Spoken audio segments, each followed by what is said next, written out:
Hi everyone, welcome back to 10th standard maths class. In the previous video we have finished our first chapter, that is arithmetic sequence. Hope you learned that chapter very well. Now in this video, let's start our new chapter, chapter 2 circles. Normally in each term exam, out of 80, 12 mark questions are based on construction. Okay, in the first term exam that 12 mark questions you can expect from this chapter. And not only construction questions, proof and theorem questions are also there. But in order to learn all these, you have to learn some concepts.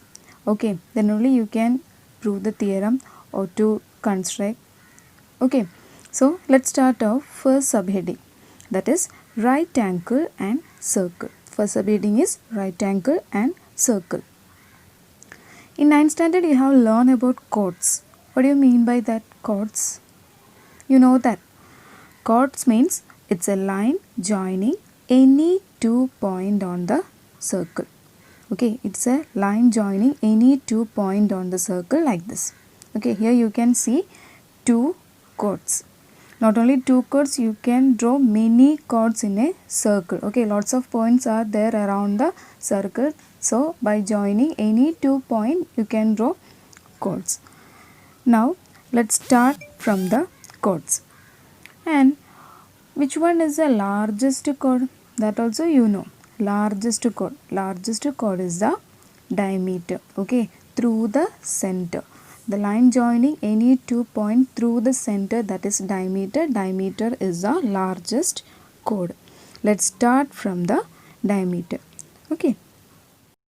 Here in this figure, you can see one diameter. This is a center point. Okay, so this is a diameter. We can name it as AB. So AB is the diameter. A and B are the endpoints of this diameter. Now, if we join these two endpoints to anywhere on the circle, if you are joining A and B to anywhere on the circle means it can be any point around this.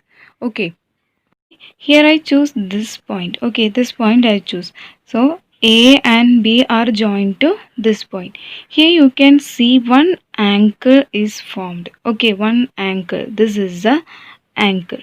This angle will always be 90 degree. Okay, this angle will always be 90 degree. It can be anywhere on the circle. Okay, you can take this point. You can take this point. Here also. Down parts also you can choose. Here, here, here, anywhere. But if we join the endpoints of the diameter to anywhere on this circle, the angle formed will be exact 90 degree angle. So remember, on the circle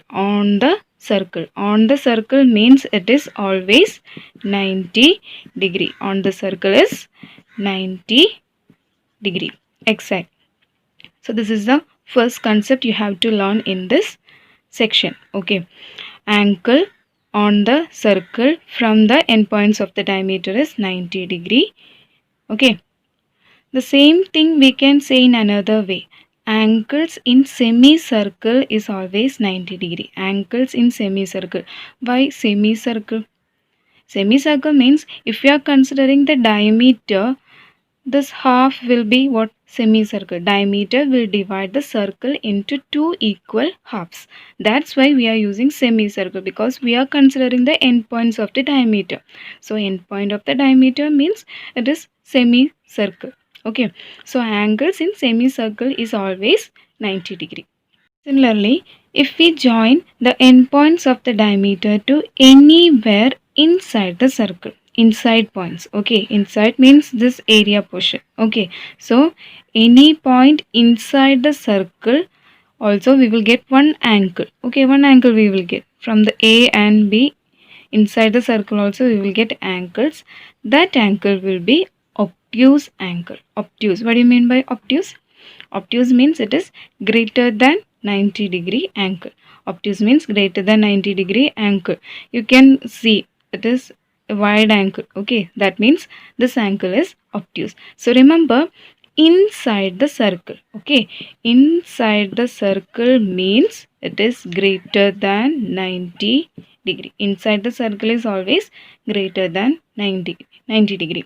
Not only in this point, you can draw to any point inside the circle. Okay, so this is the second concept. First one is on the circle. On the circle always 90 degree. Inside the circle means it is greater than 90 degree. Okay, one more is there. This is the third one. Okay, on the circle over, inside the circle also over. So the next is obviously outside the circle. So this is a point outside this circle. So if we join the endpoints of the diameter to any point outside the circle, wherever be that outside the circle, if it is outside, that angle will be what? Less than 90 degree. Okay, less than 90 degree. Acute angle, it will be acute. On the circle, exact 90 degree. Inside the circle, greater than 90 degree, and outside the circle, acute, that is less than 90 degree. So okay, so these three are the important concept you have to learn in the first section, right angle and circle. You can expect short questions from the section, 2-mark questions. Okay, so remember, on the circle 90 degree, inside the circle greater than 90 degree, outside the circle less than 90 degree. Okay, acute, right, obtuse. This is the order. Acute, right, obtuse. ARO. Okay.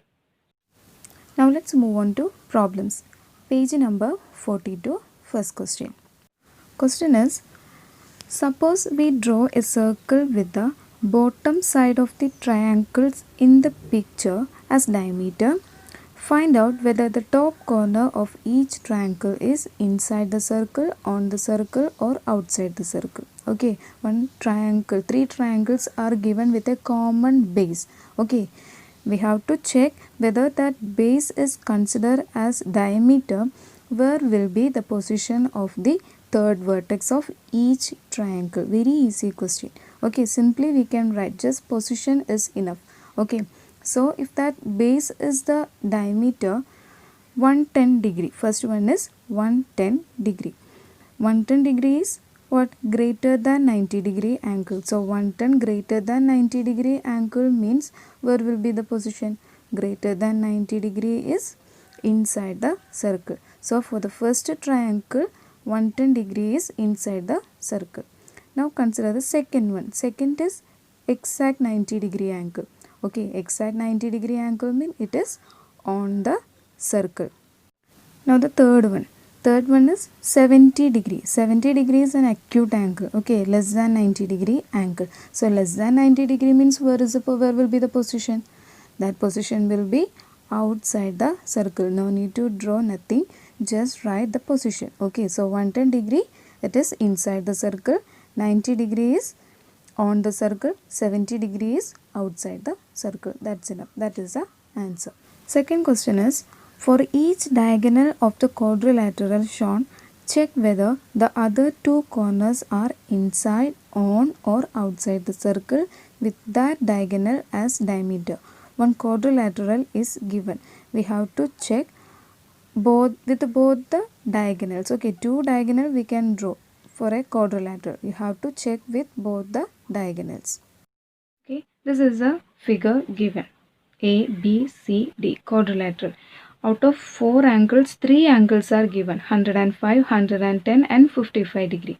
First of all, we need to find the fourth angle. Okay, how we will find the fourth angle of the quadrilateral? If we know 3 angles, we know sum of angles of quadrilateral, it is 360 degree. So 360 minus sum of all this, that is 105 plus 110 plus 55. Okay, so answer we will get as 90 degree. Okay, 90 degree will be the fourth angle. That means angle A here it will be 90 degree. Now our question is connected with the diagonal. Okay, when we consider each diagonal of the quadrilateral, where will be the position of the two opposite vertex. Okay, so let's check with the first diagonal. First diagonal we can consider as BD. Consider the first diagonal BD. Okay, see here, BD is the first diagonal. Okay, first diagonal of this quadrilateral. Now, if we are choosing this diagonal as the diameter, okay, BD as the diameter, if we draw a circle, okay, we can draw a circle by taking BD as the diameter. Where will be the position of opposite two vertices? So this diagonals opposite vertices are A and C. We have to check the position of A and C. So if BD is the diameter, first vertex is A. Vertex angle is 90 degree, exact 90 degree. So exact 90 degree means the angle A's position will be where? It will be on the circle, exact 90 degree. So position is on the circle, Now the second vertex is C, that is 55 degree. 55 degree is what? Less than 90 degree angle. Okay, less than 90 degree. Less than 90 degree means where will be the position? Less than 90 degree is outside the circle. Okay, outside the circle. This angle C will be outside the circle. Here we are not drawing the circle, but you have to imagine. Okay, if we draw BD as a diameter, we can draw one circle. That you have to imagine and write the position. That is enough. Just write the position. That is enough. So first diagonal over. Now consider with the second diagonal, that is with AC. Okay, same way.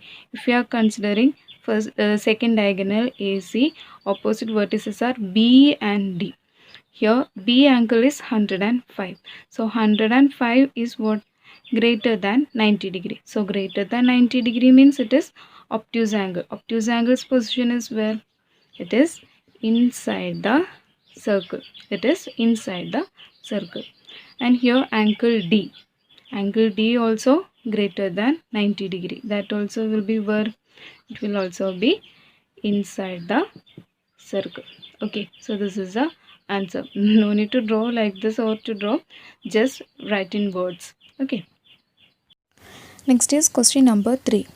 If circles are drawn with each side of a triangle of sides 5 cm, 12 cm and 13 cm as diameters, then with respect to each circle, where would be the third vertex? Okay, so here a triangle's 3 sides are given. So we have to consider each side as a diameter, and we need to check the third vertex will be where. The position of the third vertex we have to write. Let's draw triangle first. We draw a triangle using the measurements given, that is with 12 cm, 13 cm and 5 cm, we will get a triangle like this. Okay, and you can see that this will satisfy the Pythagoras theorem. Okay, this will satisfy Pythagoras theorem because base 5 cm and altitude 12 cm. 12 square is 144. 144 plus 5 square, that is 25. So 144 plus 125, answer is 169. 169 is the square of 13. Okay, so this is a right triangle. So, or you can check the angle also. Okay, after drawing the triangle you can check the angle, that also enough. No need to apply the Pythagoras theorem, directly you can check any two method. So here you can see angle B is 90 degree. Okay, and our question is, you have to consider each side as the diameter. Okay, each side as the diameter, and imagine if we are drawing a circle using each side of this triangle as diameter, where will be the third vertex? Okay, so let's start with 5 cm.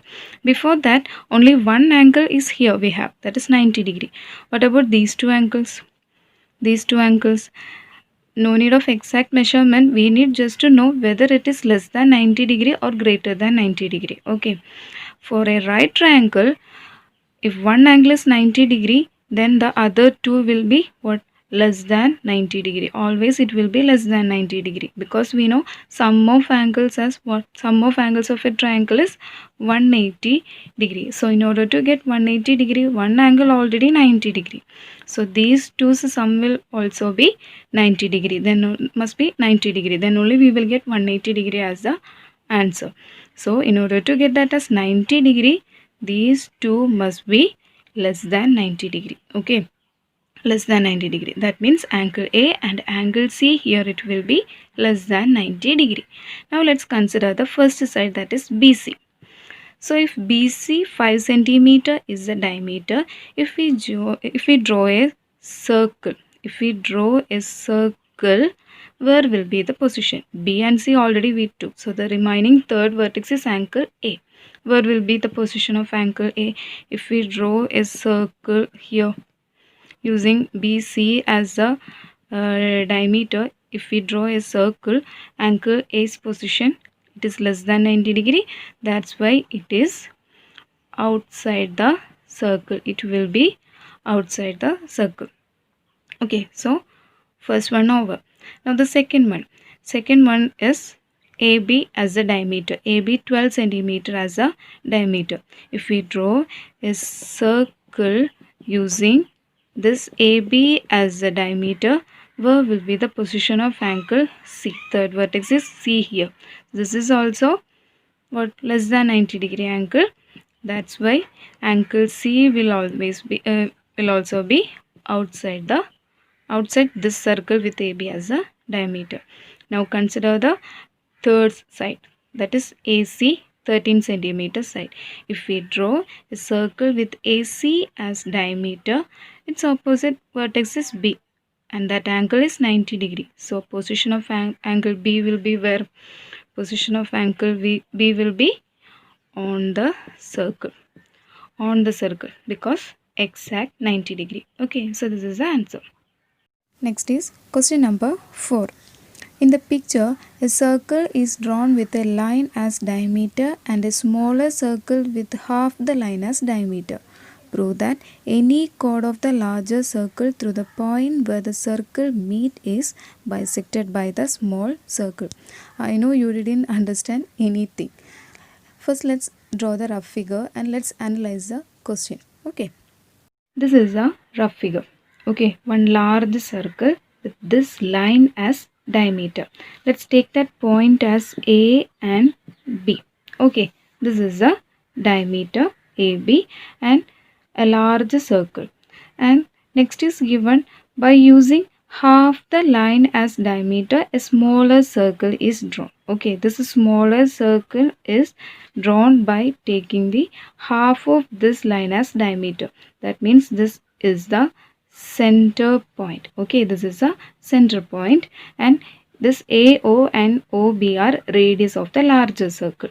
So here AO is the diameter of the smaller circle. And next is given any chord of the larger circle from the point of contact of these two circles. Point of contact where these two circles meet at the point A. So this is the point of contact of these two circles. Okay, so from this point, if we draw a chord to the of the larger circle, okay, this is the chord. Let's take this point as D. Okay, so we have to prove that chord from the point of contact, chord of the larger circle from the point of contact will bisected by the small circle. Bisected by the small circle. That means we have to prove that this small circle cut the chord into two equal halves. Bisect means two equal halves. Okay, so this circle, small circle, cut the chord AD into two equal halves. That is we need to prove. Let's take this point as E. Okay, so here we need to prove AE is equal to ED. This is the thing we need to prove here. So for that, the concept we know is angles in semicircles are 90 degree. That we know. So first step is, let's join the points D and B. Okay, just join the points D and B. What will be this angle? Angle D will be what then? AB is the diameter, D is point on the larger circle. Then what about the angle? Angle D will be what? It will be 90 degree. We know angles in semicircle is 90 degree. Similarly, for the smaller circle also, join this point E and O. Okay, E and O just join. Then also we will get one angle in the small circle. Okay, so AEO. What about this angle? Angle E, AEO. This will also be 90 degree because AO is the diameter of the smaller circle.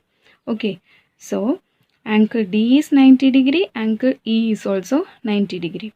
That means this line DB and this line EO are parallel lines. Okay, DB is parallel to EO. These two are parallel lines.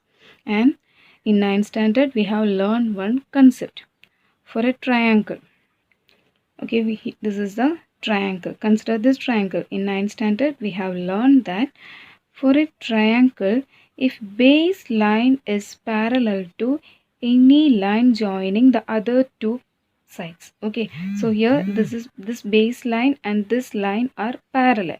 If these two lines are parallel and one of the endpoint of this line is the midpoint of this side, then the next point will also be midpoint of the third side. Okay, this is a concept we have learned in 9th standard. At that time itself I told you need this concept in 10th standard. Okay, so if these two lines are parallel and one of the end point of this line is a midpoint of the second side, then the next end point will also be the midpoint of the third side. Okay, if this is midpoint, then this will also be midpoint only when these two are parallel. Okay, so the same concept we can apply here. Here we have DB and EO are parallel lines, and here O is a midpoint. Why? O is the midpoint of this side. Okay, we are considering the triangle ABD. Here O is the midpoint because O is the center. So in triangle ABD, DB and EO are parallel lines and O is the midpoint. If O is the midpoint, as it is parallel, we can say that E is also a midpoint of the line AD. Okay, E is the midpoint of this line AD. So E is a midpoint means what? When it will be a midpoint? When AE and ED are equal. Okay, so E is a midpoint mean we can say that AE equal to ED. This is the thing we need to prove. Okay,